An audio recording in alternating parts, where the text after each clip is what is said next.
Bismillahirrahmanirrahim.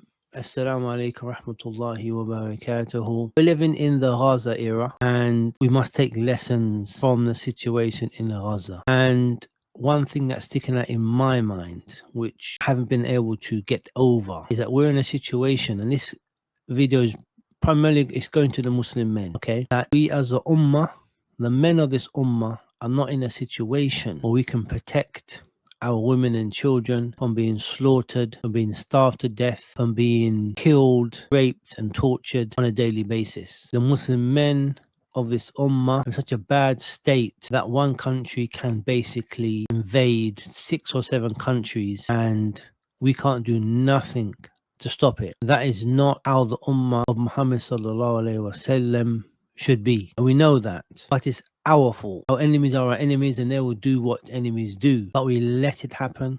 We allowed it to happen. And it's our fault that we couldn't respond to the cries and the screams of the women and the children. Our fault. No one else's fault. The shaitan will do what he does. The enemies of Islam will do what they do. But what are we doing? Partying, eating food, buying cars, being happy with agriculture, being happy with our careers and our jobs. And our God, we've lowered our guard. We don't understand how the world works. We know now. We've learnt a lesson, or we should have learnt a lesson as to how the world functions. Forget about UN resolutions, forget about peacekeeping force, forget about international court, Geneva conventions.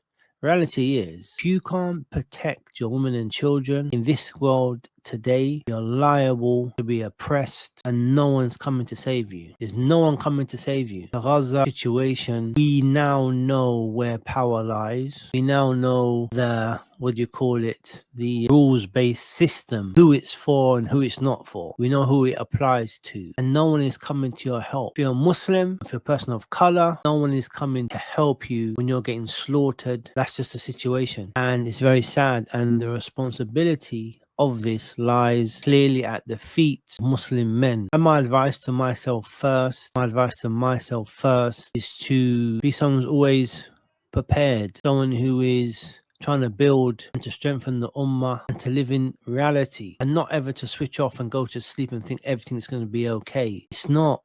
If you're a person of color, if you're a Muslim, the system, or those who control the system, if they haven't got their boot on your neck and you're not prepared, that boot soon is going to come on your neck. Like, what else can you draw from the situation in Gaza except that if you're weak, you will be attacked and your land will be stolen, and there's nothing you can do about it because